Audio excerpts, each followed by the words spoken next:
Hey everyone, thanks for tuning in to Test Tube Plus again today for episode 3 of 5 on flight. If you haven't watched the first 2 episodes, go back, learn about how airplanes started, learn about how the airline industry first got started, so that today's make sense.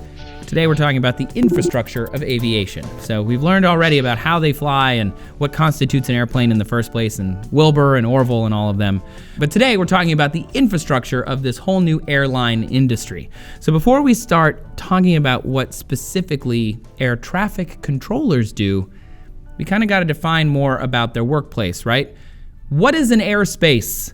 That's kind of important if you want to know about air traffic control. Airspace is the space available in the atmosphere immediately above the Earth that can be used by aircraft. Official definition. What is not airspace is aerospace, which is a broader term that includes Earth's atmosphere and outer space. So who controls airspace? You know, when you hear about the airspace around an airport, that's what we're talking about. But who controls that? And it's changed over time. I mean, fun fact, kind of sidebar here.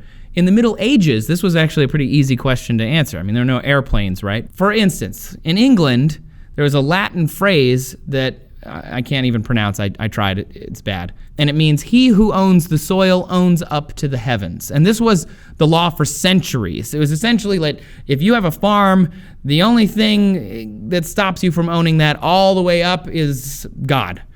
And it was used to figure out simple things. Like, for example, if your neighboring farm had a tree that hung over your property and you didn't like it, under this law, you could cut those branches off. But once aircraft was created, it became a little more complicated. It's a whole different story today. In 1926, the Federal Aviation Administration stated that the air above 500 feet was considered public domain, which was fine for a little while, until an airplane flying 83 feet in the air terrified a coop of chickens to death. True story. And the chicken owner sued the government. So now your private airspace above your property is about 83 feet, and it's still public domain above 500 feet. But what happens in between 83 and 500? That's actually still a debate, and it wasn't a big deal until the invention of commercial drones.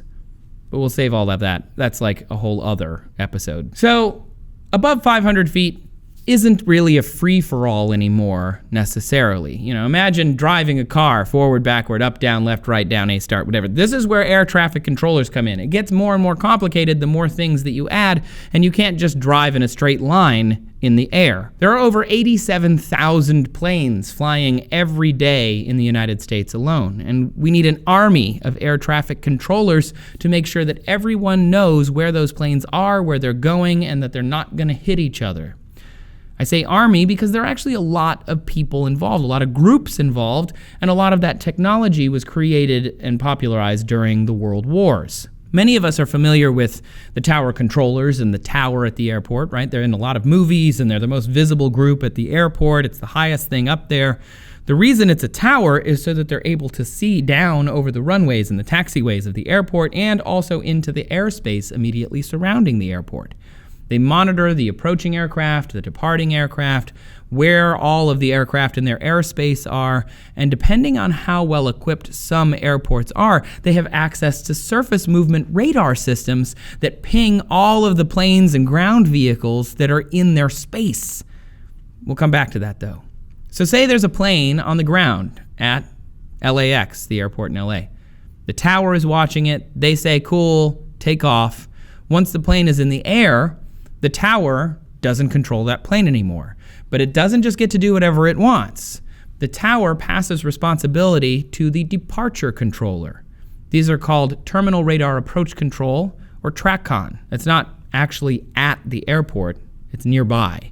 They use surveillance radar and ensure the planes are on their designated flight paths and their speeds based on the flight plan that they filed with the FAA before they took off. TRACCON also tells the aircraft that need to land when they can to ensure that they're separated and minimizing turbulence from too many airplanes trying to land all at once, because no one wants a crash. That is bad.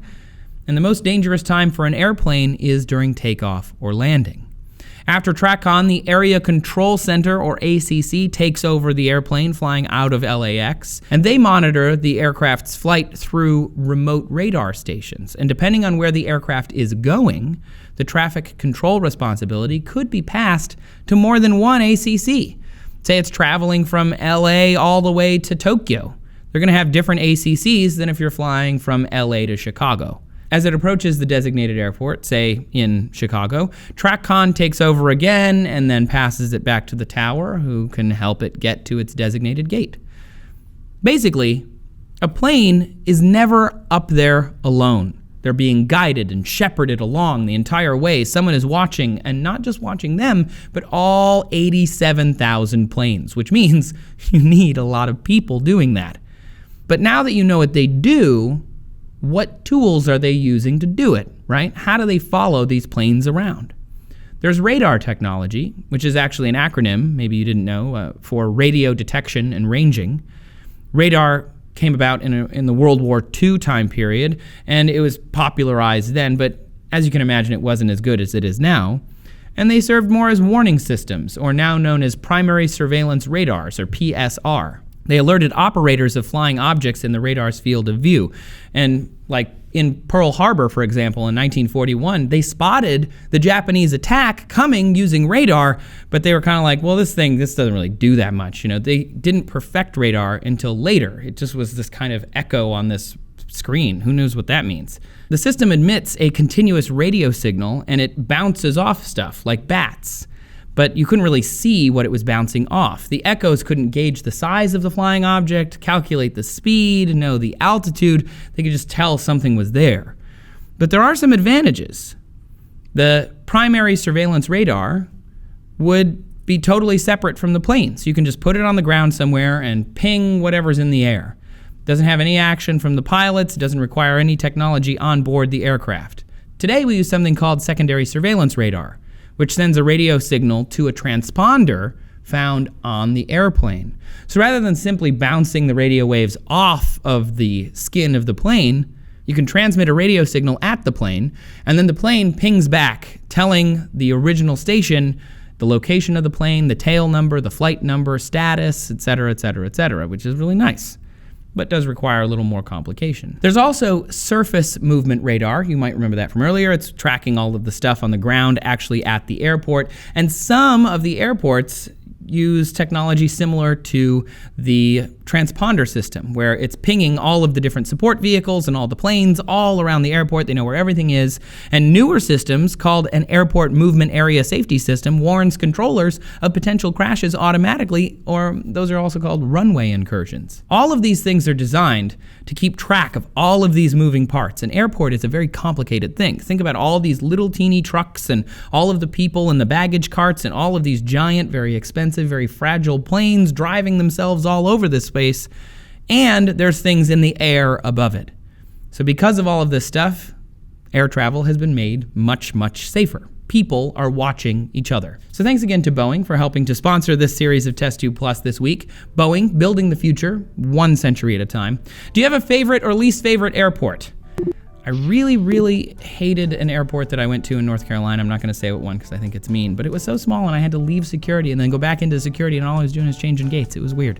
Anyway, let us know down in the comments. Tell us your airport horror stories. Make sure you subscribe to Test Tube Plus so you get all of our videos this week. We still got 2 more coming, and they're both really, really good. Thanks a lot for watching. Come find me on Twitter. I'm at Trace Dominguez, or you can find the show at Test Tube. See you next time.